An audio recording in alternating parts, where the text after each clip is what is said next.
अस्सलाम वालेकुम, मैं हूं वकास अली और आप देख रहे हैं नया दौर टीवी। नाज़रीन, कल जो वजीराबाद में एक अफसोसनाक वाकया हुआ, बल्कि इसको एक सानिया भी कहना चाहिए, जिसमें एक कीमती जान जो है वो चली गई और जो पीटीआई के सीनियर रहनुमा बशमूल चेयरमैन पीटीआई इमरान खान साहब वो भी जख्मी हुए। तो इसका जितना भी अफसोस किया जाए, इस वाकये की जितनी भी मजम्मत की जाए वो कम है। अब इससे आगे बढ़ के देखना यह है कि अब इस वाक़े के बाद जो है वो मुल्की हालात क्या रुख इख्तियार करते हैं। इस वाक़े के बाद जो तफ्तीश है वो किस पहलू में जाती है, और खान साहब ने जो कुछ नाम भी लिए हैं, इल्ज़ामात लगाए हैं, उन इल्ज़ामात और उन नामों को लेके जो है वो तफ्तीश के साइड पे जाती है। आज डॉन न्यूज़पेपर में बड़ा ही इंपॉर्टेंट लीडिंग स्टोरी थी, जो attempt on Imran Khan's life shocks nation के नाम से मंसूर मलिक साहब ने जो है वो रिपोर्ट की थी। उस स्टोरी में बड़े ही अहम जो है पर्टिनेंट जो पॉइंट्स थे वो भी रेज किए गए और हर हर एंगल से कवर किया गया उस स्टोरी को। तो आज मंसूर मलिक साहब हमारे साथ मौजूद हैं, उनसे जरा डीपली जाके इस मामले पर बात करते हैं। बहुत शुक्रिया मलिक साहब थैंक हमें प्रोग्राम में ज्वाइन करने के लिए। सर थैंक यू सबसे वकास फॉर इनवाइटिंग मी। जी थैंक यू वेरी मच। सबसे बुनियादी क्वेश्चन जो कल से पूछा जा रहा है और हर बंदा क्यूरियस है इस मामले में कि इतना बड़ा वाकया हो गया, इतना बड़ा सान्या हो गया, लेकिन आज 24 घंटे से ज्यादा गुजर गए हैं और इस वाकये की अभी तक एफआईआर दर्ज नहीं हुई।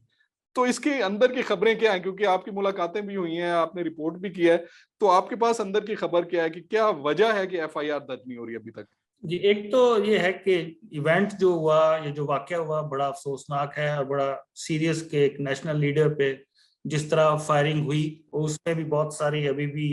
जो डिफरेंट कंट्रोवर्सीज हैं कि वो क्या एक बंदे ने फायर किया या ज्यादा लोगों ने फायर किया। और जो एक बंदा पकड़ा गया है वो ओरिजिनली वही बंदा है जो जिसने फायर किया, या वो कोई और है जिसमें उस पे कपड़ों के हवाले से और दूसरी चीजों के हवाले से एक डिफरेंस ऑफ ओपिनियन लोगों में नजर आ रहा है। इवन पीटीआई के लोगों में भी वो भी इसको डिनाई कर रहे हैं कि ये वो बंदा नहीं है। और फिर वो जिस किस्म का वो पहला स्टेटमेंट आया वो भी बड़ा उस पर कंसर्न हैं लोगों के, वो किस तरह किया गया और वो किस तरह एक थाने में एक रिकॉर्ड होता है और वो फौरन लीक कर दिया जाता है और फिर वो स्प्रेड हो जाता है। तो सिचुएशन इस वक्त ग्रीवियस और टेंस इसलिए भी है कि ये सारा वाकया पंजाब में हुआ और जो गवर्नमेंट है वो यहाँ पे पीटीआई की और इसकी कोalition पार्टनर पीएमएलक्यू की जो गवर्नमेंट है वो इंस्टॉल्ड है। तो लोग फेडरल गवर्नमेंट जो कि जिसको इमरान खान साहब इम्पोर्टेड गवर्नमेंट कहते हैं, और वो उनको वो पहले से कह रहे थे कि अभी तो वो पंजाब की जुरिस्डिक्शन में है, तो अभी तो सारी सिक्योरिटी और वो सब कुछ जो मेजर्स हैं वो लेने हैं, वो सारा कुछ करना है, वो तो पंजाब गवर्नमेंट की अपनी रिस्पॉन्सिबिलिटी है जी। और बहुत सारे थ्रेट अलर्ट्स भी मौजूद थे जिसके ऊपर उन्होंने पुलिस ने अपनी अपनी एडवाइजरीज भी इशू की हुई थी कि किस तरह प्रोटेक्शन होनी चाहिए। और लोगों को ये भी अंदाजा था, जिस तरह के जाज चौधरी साहब जो सेनेटर है पीटीआई के, उन्होंने ट्वीट की कुछ ही मिनट्स के बाद वाकये के कि मैंने तो एक दिन पहले ही जो है मैंने चट्टा साहब थे, अहमद चट्टा साहब, उनको बता दिया था कि कोई लाइफ अटेम्प्ट होगी यहाँ पे। तो ये सारी जो सिचुएशंस डेवलप हो रही हैं वो बड़ी कंफ्यूजिंग भी हैं और इस वक्त कंफ्यूजन तो है और कोई एफआईआर अभी तक दर्ज नहीं हुई। हालांकि इसके हवाले से अगर कहा जाए तो दो पार्टी के senior leader secretary general Asad Umar और जो सीनियर पंजाब के मिनिस्टर हैं मियां असलम इकबाल, उनको इमरान खान साहब ने खुद हॉस्पिटल रूम में बुलाया और उनको जो स्टेटमेंट दी, जो उन्होंने आके बाहर एक वीडियो मैसेज बना के उसको सोशल मीडिया पे डाल दिया, जिसको हमने भी कोट किया है। उसके साहब ने तो बड़ा क्लियरली कहा कि इमरान खान साहब ने कहा कि he is in high spirits और लॉन्ग मार्च भी चलता रहेगा। लेकिन जो इम्पोर्टेंट बात थी, उन्होंने 3 नाम दे दिए और उन्होंने कहा कि मुझे ये थ्रेट्स थे और मुझे पता है कि ये वो कौन लोग हैं जो मेरे के ऊपर लाइफ अटेम्प्ट करवा सकते हैं।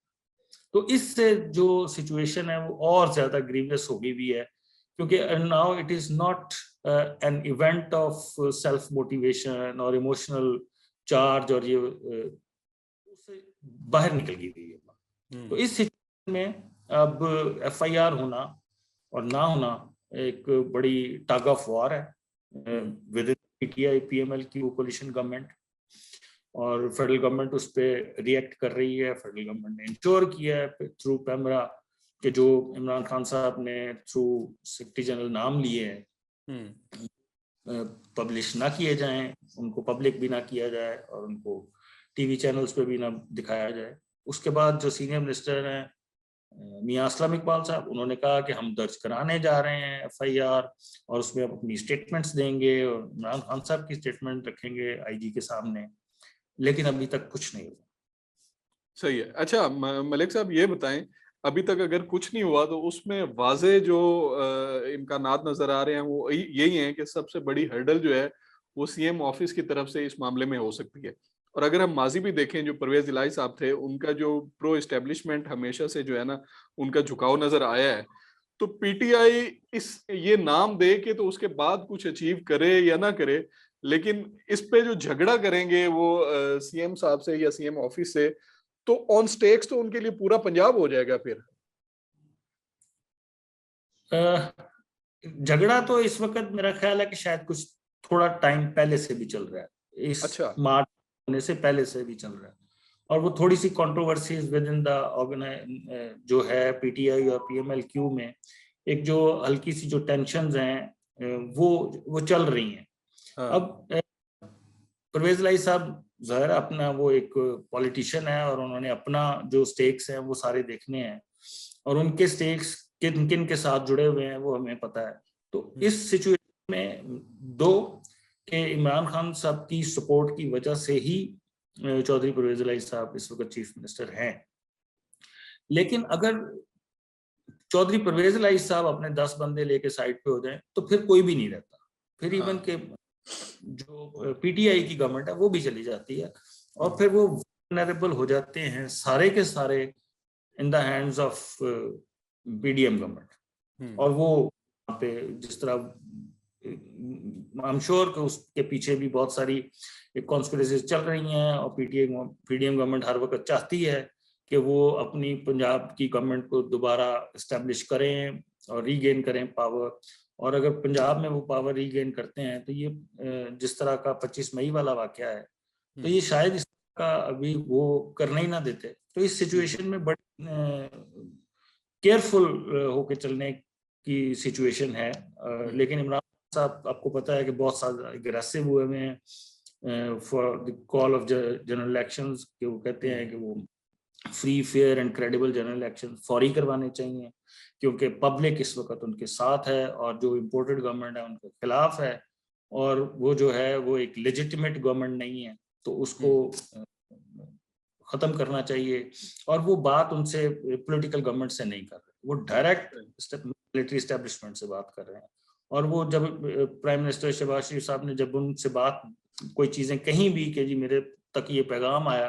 तो उसको उन्होंने पब्लिकली डिनाई किया कि मैं इनके पास है ही कुछ नहीं, क्योंकि जो इनके रिमोट कंट्रोल्स जिनके हाथ में है तो हम तो उनसे बात कर रहे हैं। और इमरान खान साहब डिनाई करते रहे कि हम कोई बैकडोर टॉक्स पे नहीं है, लेकिन फिर अब वो उसको पब्लिकली ओन कर रहे हैं कि बैकडोर चैनल पे टॉक्स हो रही हैं और वो अभी भी हो रही हैं। तो इस वो शायद मुसलसल अपना जितना भी अगर आप नैरेटिव देखें अभी तक, वो उसमें अपना प्रेशर बिल्ड कर रहे हैं अगेंस्ट मिलिट्री एस्टेब्लिशमेंट। वो बार बार नाम ले रहे हैं आर्मी ऑफिसर्स के। उन्होंने जिस तरह DGISI और DGISPR प्रेस कॉन्फ्रेंस को जिस तरह उन्होंने रिएक्ट किया, और फिर इसके बाद जो आजम स्वाति वाला जो सेनेटर आजम स्वाति के जो टॉर्चर का इशू है, शहबाज गिल के टॉर्चर का इशू है, उसमें आर्मी को इन्वॉल्व किया, तो उस पर वो बहुत सारी चीजें इस वक्त ब्रू अप हैं और वो डेवलप कर रहे हैं और कैंपेन को स्ट्रॉन्गर कर रहे हैं। अभी आप देखा कि एक दो दिन पहले मतलब Imran Khan has gone too far कि जब उन्होंने अपना पैरेलल शेख मुजीबुर रहमान के साथ कंपेयर किया, बिल्कुल, और कहा कि ये इस वक्त तो वो फॉल ऑफ ढाका वाली सिचुएशन क्रिएट हो रही है कि जो इस वक्त रूलर है उसने एक आर्मी को यूज कर रहे हैं against the most popular political party in the country. बिल्कुल सही है मलिक साहब, आपने ये बड़ा इंपॉर्टेंट पॉइंट उठाया है। और इससे पहले भी डिस्कशन के शुरू में, आखिरी 2 मिनट है हमारे पास, ये बताइए जो कंट्रोवर्सी चल रही है, जो पीटीआई के लोग भी कह रहे हैं कि जो मुबैना हमलावर है वो ये नहीं है जो स्पॉट पे हमें नजर आ रहा था। एक पॉइंट ये है, और दूसरा पॉइंट ये डिस्कस हो रहा है कि वहां से जो बुलेट्स के खौल मिले हैं वो किसी एक वेपन का जो है खौल नहीं मिला। तो इन दोनों पॉइंट्स को सामने रखते हुए आपकी जो पुलिस ऑफिशियल से भी बात हुई है, तो उनका पॉइंट ऑफ व्यू क्या है कि ये वही हमलावर है, और जो 2 वेपन के खौल मिले हैं क्या वो जो है बाद में जैसे रिएक्ट करते हैं सिक्योरिटी के इदारे, उन्होंने कोई हवाई फायरिंग की या कुछ ऐसा हुआ, को दूसरी बुलेट की जो बात हो रही है, खौल की बात हो रही है, उसमें कितनी एक सदाकत है? उसमें 2-3 चीजें हैं। एक तो जो इनिशियल रिपोर्ट्स थी वो तो एक वही एक बंदा जो नीचे खड़ा है और उसने जैकेट पहनी हुई है और वो कोई शर्ट है उसकी जैकेट के नीचे, तो वो और जो एक पीटीआई का वर्कर उसको पकड़ता है और गन नीचे है जो उस पर बड़ा हेरोइक चल रही है। तो वो बड़ा एक काम किया कि वो डायरेक्ट वो निशाना जो इमरान खान साहब को ले रहा था तो वो उसको बचाया गया है। लेकिन उसके बाद वो जो भाग जाता है और पकड़ा जाता है और जो फौरन वो कस्टडी में दिखाया जाता है और उसका एक इंटरव्यू हो रहा है, उसमें बहुत सारी कंट्रोवर्सीज हैं कि पंजाब में हो रहा है तो जो पुलिस वाला है वो उर्दू में क्यों कर रहा है उसके साथ इंटरव्यू, और वो किसको सर कह रहा है जब वो उसके साथ एक्यूज के साथ इंटरव्यू कर रहा है, और वो एक्यूज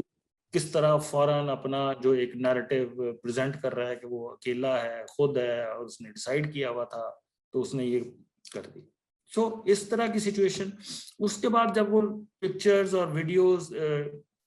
सोशल मीडिया साइट्स पे रिलीज होती हैं तो पीटीआई के लोगों ने कहा कि ये वो बंदा नहीं है जो उस तस्वीर में और उस वीडियो में नजर आ रहा है, क्योंकि उसने एक ब्लैक जैकेट और वाइट शलवार कमीज पहना हुआ है। ये बंदा तो शलवार कमीज में है। सो एक तो ये नहीं है, और दूसरी जो उन्होंने क्लैरिफाई किया इवन जो पॉलिटिकल जो पार्टी लीडर्स हैं असद उमर ने भी और फवाद चौधरी ने भी, कि ये एक बंदा नहीं है, यहाँ से डिफरेंट साइड से फायर हुए। उसके बाद हमने एक को कोट किया है जो डीजे है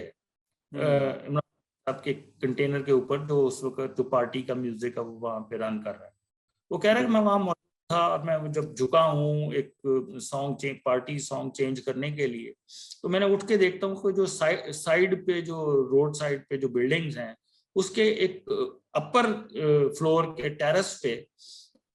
एक बंदा बड़ी गन लेके खड़ा है जो उधर फायर कर, और वो कह रहे हैं उस वक्त मेरे पीछे थे। तो इस तरह की जो सिचुएशंस हैं वो एविडेंसेस तो क्रिएट हो रहे हैं, लेकिन प्रॉब्लम ये है कि जो इन्वेस्टिगेशन का रुख तो उस वक्त शुरू होगा जब कोई एफआईआर लॉन्च हो जाएगी, कंप्लेंट है, उसमें एक्यूज्ड कौन है, उसमें मुद्दई कौन है और वो क्या अपनी स्टेटमेंट्स देते हैं। तो अभी ये प्रोसेस ही शुरू नहीं हो पा रहा, और ये जो प्रोसेस शुरू ना होना जो कि इन्वेस्टिगेशन लेवल पे है वो काफी सारे क्वेश्चंस रेज कर रहा है। फेडरल गवर्नमेंट कह रही है कि आप एक जेआईटी बनाएं, कल चीफ मिनिस्टर साहब ने भी ये अनाउंस कर दिया है कि हम एक जेआईटी बनाएंगे और वो इसको हर पहलू से इन्वेस्टिगेट करेगी, फोरेंसिक भी करेंगे। जो थाने की पुलिस है उन्होंने तमाम थाने को सस्पेंड किया है कि ये इंटरव्यू लीक कैसे हो गया जब पुलिस खुद कर रही है। तो ये अभी कंट्रोवर्सीज अभी तो इंक्रीज हो रही है। अभी इसके बाद अब पार्टी लीडरशिप क्या कर रही है, अभी कुछ देर बाद आधे घंटे बाद शायद इमरान खान साहब खुद पब्लिक एड्रेस करने वाले हैं। जी बिल्कुल, हाँ वो अभी कुछ टाइम में अनाउंस भी हो जाएगा तो मजीद क्लैरिटी आ जाएगी और एफआईआर में मामलात किस साइड पे जाते हैं, सारी चीजें उसी पे बेस कर रही हैं। बहुत शुक्रिया मंसूर मलिक साहब हमें प्रोग्राम में ज्वाइन करने के लिए। नाज़रीन, उम्मीद है आपको प्रोग्राम पसंद आया होगा, अपनी राय से जरूर आगाह कीजिएगा। अगले प्रोग्राम तक के लिए इजाजत दीजिए, अल्लाह हाफिज।